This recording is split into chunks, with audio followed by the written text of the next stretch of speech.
Shalom, salam sejahtera Bapak Ibu Saudara sekalian yang saya kasih. Setelah hari ini kita boleh bersyukur pada Tuhan karena kita boleh kembali beribadah. Meskipun kita masih beribadah di rumah saudara, tapi bila itu tidak mengurangi kekusukan, kehikmatan kita saudara, untuk kita menyembah, memuji Tuhan, bahkan mendengarkan firman Tuhan.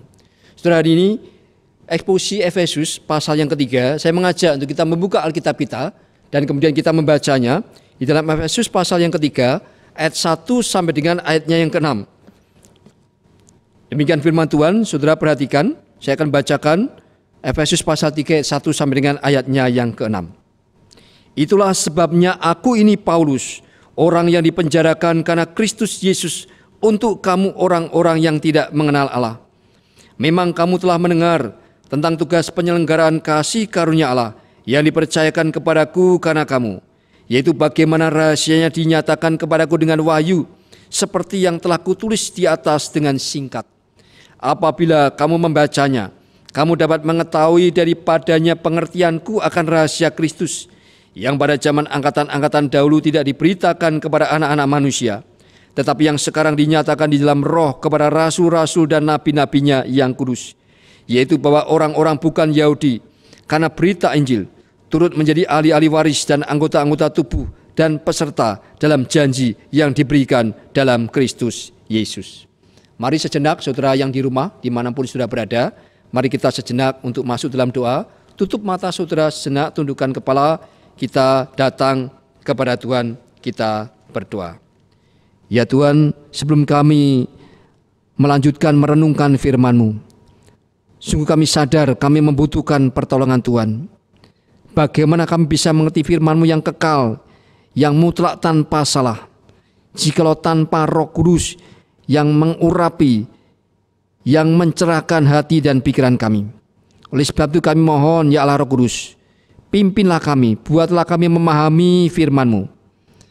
Pakai urapi hamba-Mu yang penuh dengan segala keterbatasan ini, pakailah menjadi saluran berkat bagi setiap kami. Demi nama Yesus Kristus kami berdoa.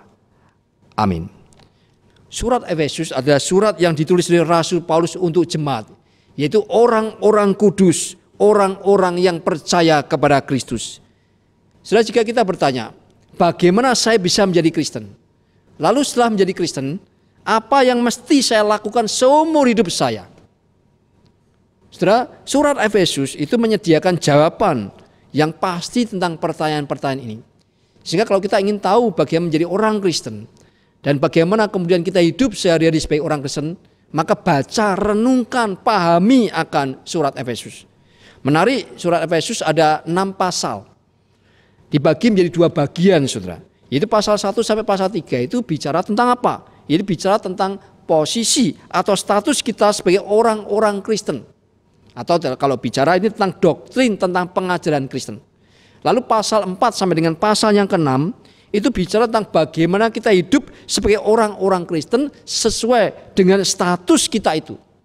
Ini bicara dengan prakteknya, praktika dalam kehidupan sehari-hari, saudara. Jadi menarik sekali, pasal 1 sampai pasal 3 itu bicara tentang doktrinnya, pengajaran Alkitab. Lalu pasal 4 sampai 6 bagaimana prakteknya dalam kehidupan sehari-hari. Pasal 1 sampai dengan pasal 3 juga bicara tentang Allah dalam Kristus sedang menciptakan sesuatu yang baru, yaitu murid Kristus. Ya, pasal 4 sampai pasal 6 itu bicara tentang bagaimana ciptaan yang baru itu, yaitu murid Kristus, harus berperilaku sehari-hari. Jadi saudara, ini menarik sekali kalau demikian. Oleh sebab itulah saudara, kalau ada orang mengatakan doktrin pengajaran Kristen itu terpisah daripada praktek kehidupan sehari-hari, itu salah besar. Karena surat Efesus mengajarkan doktrin yang benar tidak bisa dipisahkan dari kehidupan sehari-hari. Sehingga kalau saudara punya satu pengajaran, pemahaman firman yang benar, maka seharusnya itu dipraktekkan dalam kehidupan sehari-hari. Seharusnya itu menjadi satu bagian yang tidak bisahkan daripada kehidupan kita. Sebab itu tidak mungkin kita bisa punya motivasi yang benar, cara yang benar, tujuan yang benar, kecuali kita memiliki doktrin yang benar, kecuali kita memiliki pengajaran dan pemahaman Alkitab yang benar.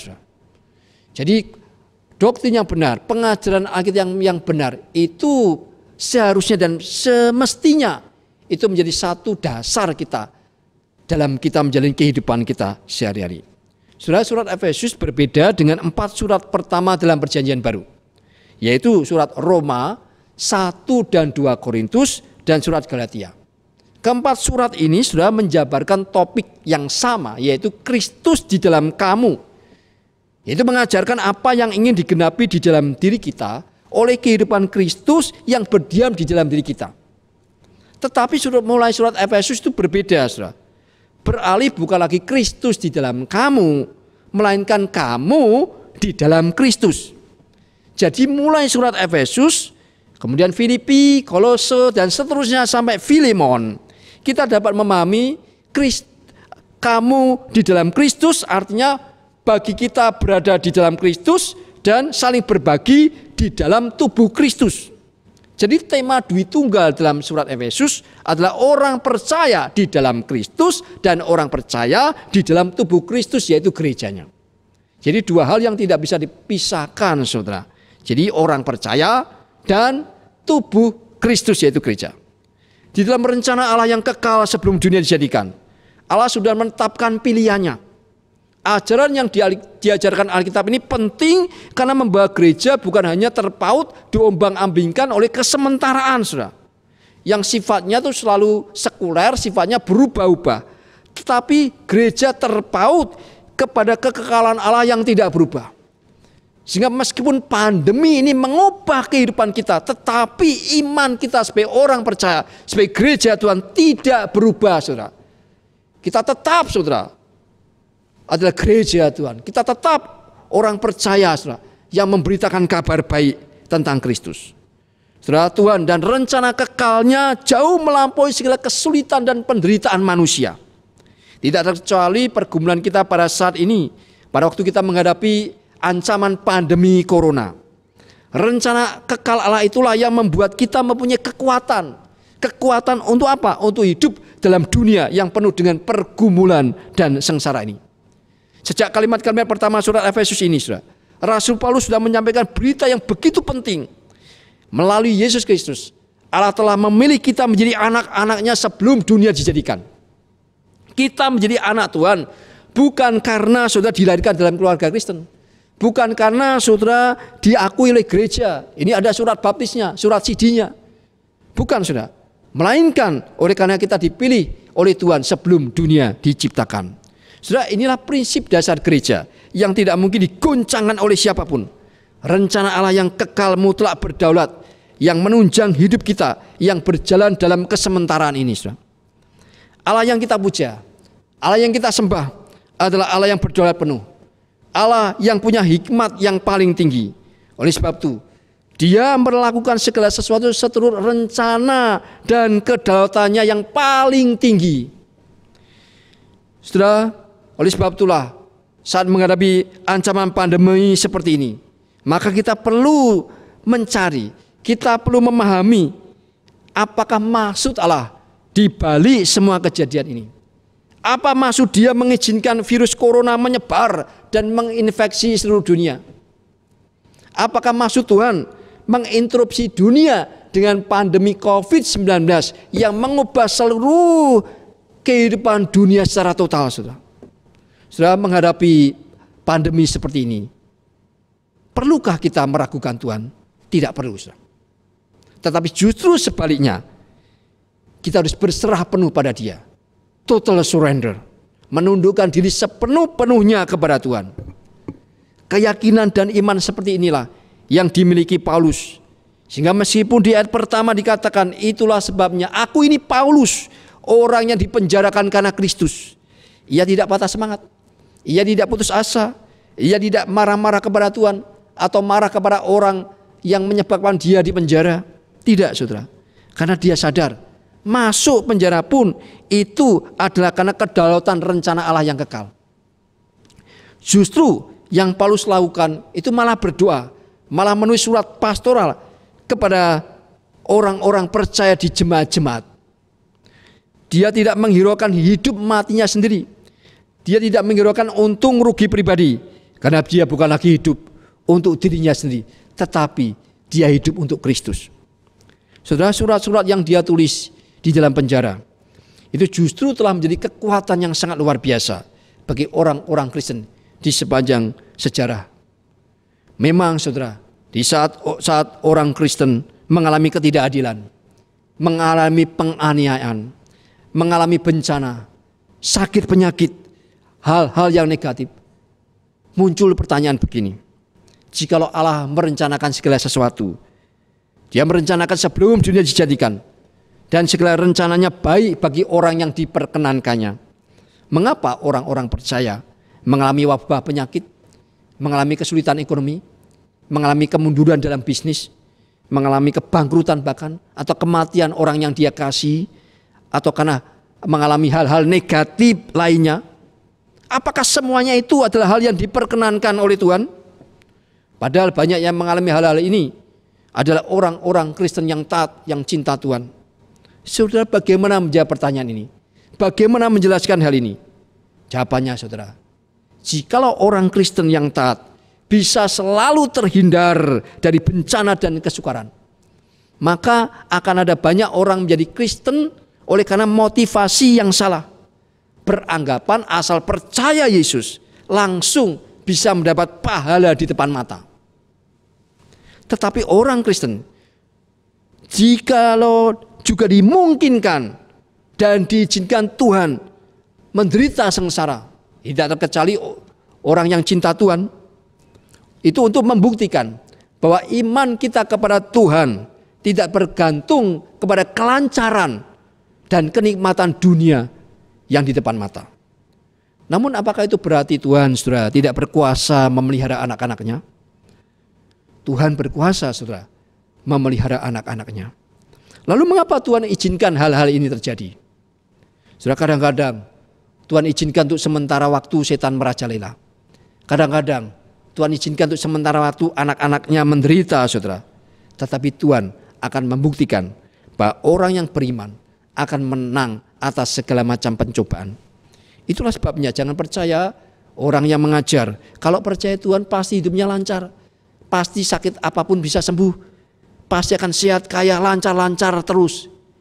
Itu ajaran yang salah, saudara. Ada saatnya Tuhan memberikan kebahagiaan dan kelancaran hidup, tapi ada saatnya Tuhan mengambil apa yang telah diberikannya dan kita tetap harus memuji kepada Tuhan. Saudara, karena apa? Karena Dia tidak akan pernah meninggalkan kita. Kalau kita melihat segala sesuatu hanya dari jangka pendek saja, hasil di depan mata, kita pasti akan kecewa. Kita pasti akan, saudara, putus asa. Bahkan mungkin bisa pahit hati, saudara. Karena kita tidak selalu memiliki cukup kekuatan dari dunia untuk melawan semua perasaan ini. Tetapi Tuhan tidak akan meninggalkan orang-orang yang diperkenankannya.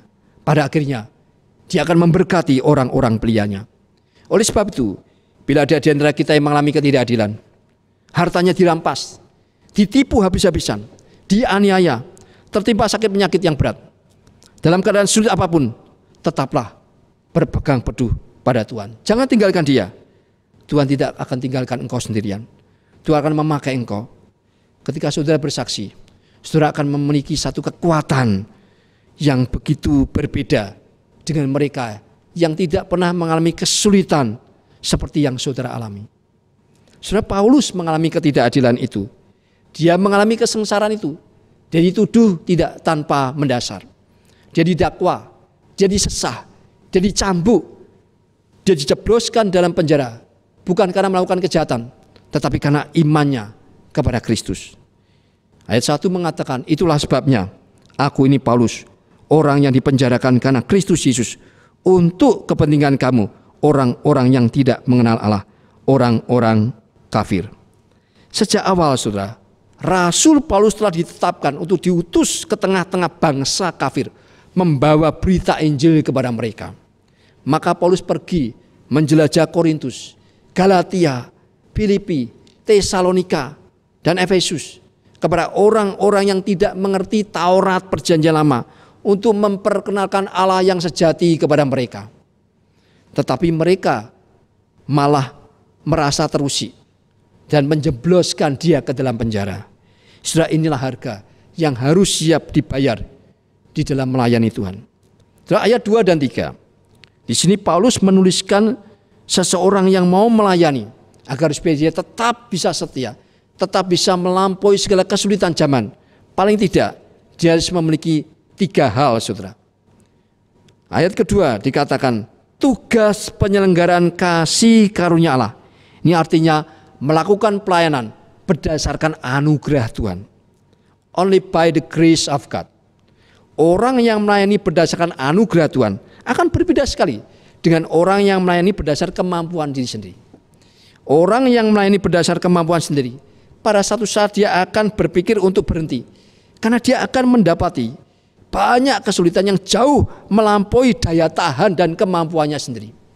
Tetapi orang yang melayani berdasarkan kesadaran adanya anugerah Tuhan, itu akan senantiasa terus mendapatkan motivasi yang terus-menerus tidak pernah berhenti, yang melampaui segala kesulitan dan kesukaran yang dihadapi, saudara. Saudara, ayat yang kedua dikatakan tugas penyelenggaraan kasih karunia yang dipercayakan kepadaku. Yang kedua yang harus dipunyai oleh seorang yang mau melayani Tuhan, yaitu jelas akan panggilan dan tugas yang dipercayakan kepadanya, saudara. Orang yang mengerti anugerah Tuhan, maka dia akan memangku jabatan pelayanan yang dipercayakan kepadanya dengan penuh sukacita. Tidak boleh ada orang Kristen setelah menerima anugerah Tuhan yang besar, lalu kemudian menyia-nyiakan kesempatan yang diberikan Tuhan untuk melayani dia, saudara. Setiap orang Kristen itu perlu menemukan tempatnya dalam kerajaan Allah, melakukan sesuatu pelayanan sesuai dengan karunia yang Tuhan berikan kepada dia, khususnya di masa-masa di mana dunia mulai perubahan oleh karena pandemi COVID-19 ini. Dan gereja justru makin berkembang pelayanan yang bisa dilakukan, tetapi sedikit sekali sudah perkembangan orang yang melibatkan diri dalam pelayanan. Rasul Paulus berkata, aku sudah dapat anugerah, aku sudah memperoleh anugerah, maka aku menerima jabatan pelayanan ini. Yang ketiga, yaitu pada ayat yang ketiga, saudara. Ayat 3 dikatakan, yaitu bagaimana rahasianya dinyatakan kepadaku dengan wahyu. Yang ketiga, berarti yang perlu dimiliki oleh seorang yang mau melayani Tuhan, itu adalah mengerti wahyu Tuhan. Mengerti wahyu Tuhan.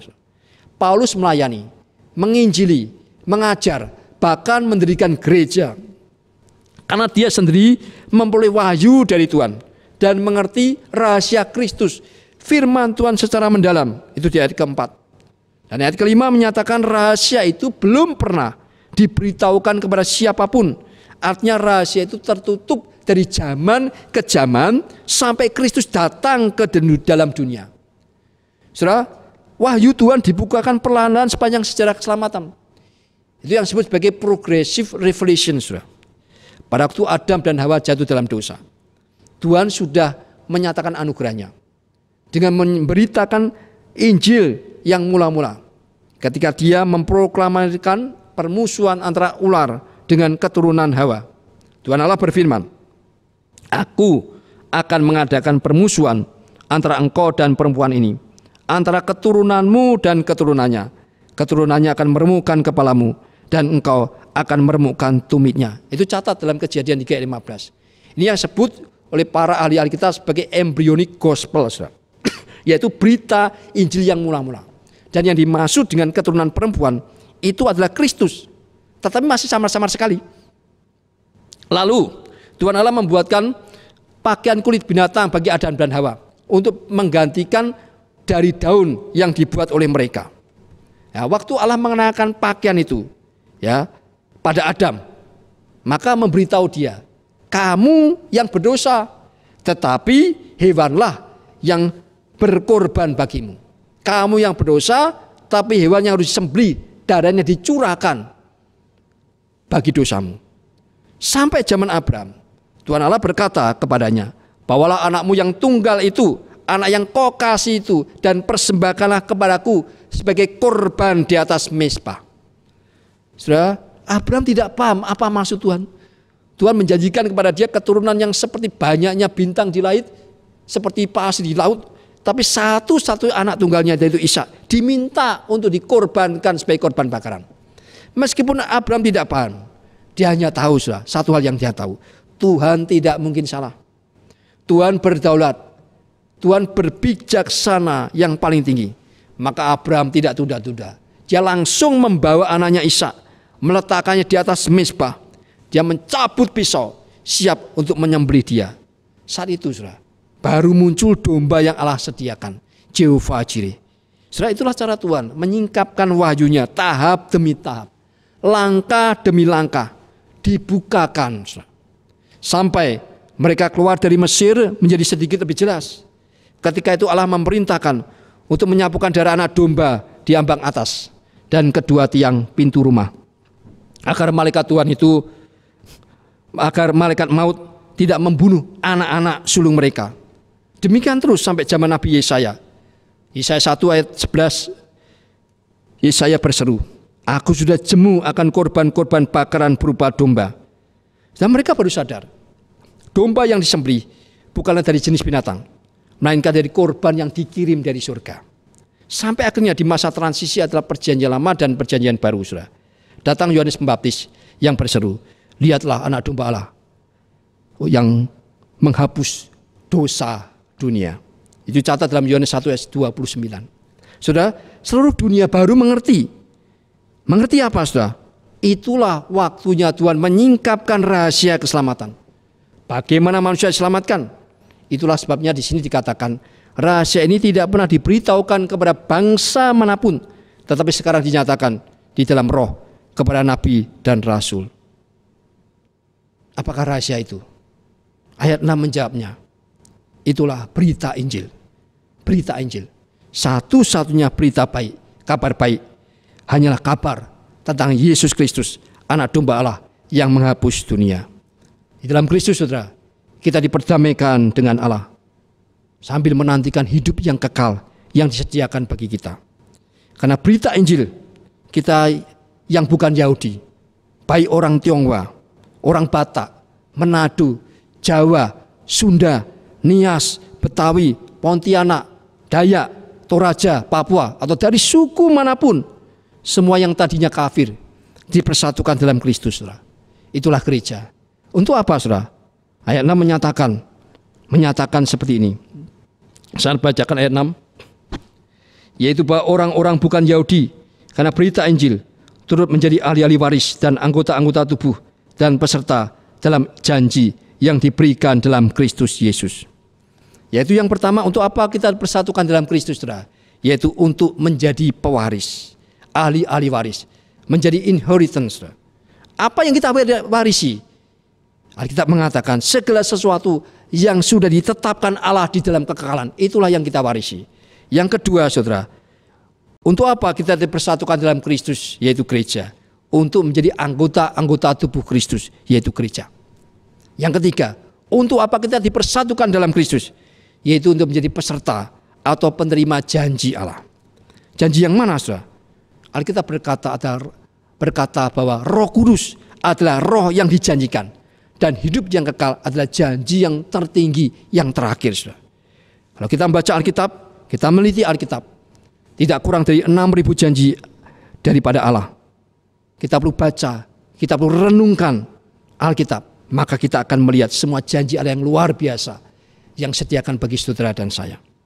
Saudara, ini semua adalah gereja Tuhan. Saat kita percaya Kristus, kita dipersatukan masuk dalam gerejanya. Kita sama-sama menerima warisan. Kita sama-sama menjadi satu tubuh. Dan yang ketiga, kita sama-sama menjadi penerima janji Allah. Gereja adalah penerima warisan. Gereja adalah penerima daripada janji Allah. Gereja adalah satu tubuh. Gereja bukan gedungnya, saudara. Gereja bukan pelangnya. Gereja adalah kita, saudara dan saya yang percaya. Oleh sebab itu, sebagai satu gereja, mari saudara, kita mengambil satu tekad. Biarpun dunia bergelora, biarpun bumi bergoncang, ada banyak ancaman, ada banyak rintangan. Meskipun pandemi masih saudara melanda saudara, meskipun dunia hancur sekalipun, kita tetap mengikut Tuhan. Kita tetap bersatu sebagai satu gereja, melayani Tuhan sampai selama-lamanya. Inilah rahasia di dalam Kristus, gerejanya. Mari kita tundukkan kepala, tutup mata sejenak, kita masuk dalam doa. Kami mengucap syukur atas firman-Mu pada hari Minggu ini ya Tuhan. Tuhan sudah berfirman kepada kami. Kami bersyukur karena rahasia yang dicari-cari, dinanti-nantikan oleh manusia sepanjang zaman, Tuhan sudah singkapkan, yaitu berita Injil, kabar baik melalui Yesus Kristus. Yesuslah anak domba Allah, darahnya tercurah untuk menghapuskan dosa-dosa kami. Oleh sebab itu Tuhan, Kau mempersatukan kami menjadi satu gereja. Kami sama-sama menerima warisan. Kami sama-sama menjadi satu tubuh Kristus, yaitu gereja. Dan kami sama-sama menjadi penerima janji Allah yang luar biasa. Tolong kami menjadi satu gereja yang bersatu untuk memandang dan memahami maksud Tuhan dalam zaman ini. Untuk menyaksikan bahwa Engkau Allah tetap bekerja. Tolong kami Tuhan menemukan tempat kami dalam kerajaan Allah, agar supaya kami mampu menyatakan berita Injil dengan tetap setia di zaman yang sedang berubah ini. Berkati akan jemaat-Mu ya Tuhan. Mungkin ada di antara mereka yang penuh dengan pergumulan. Berita firman hari ini meneguhkan iman mereka. Tetap setia kepada Tuhan. Tidak menyerah kepada segala kesulitan dan kesukaran yang dihadapi. Tapi tetap memandang kepada janji-Mu ya Tuhan. Dengan ditopang dengan berita kabar baik Injil Yesus Kristus yang ajaib. Terima kasih Bapa. Percaya firman-Mu tidak akan kembali kepada Tuhan dengan sia-sia. Tapi firman-Mu akan melaksanakan apa yang menjadi kehendak dan rencana Tuhan yang kekal. Terpujilah nama-Mu, demi nama Yesus Kristus kami berdoa. Amin.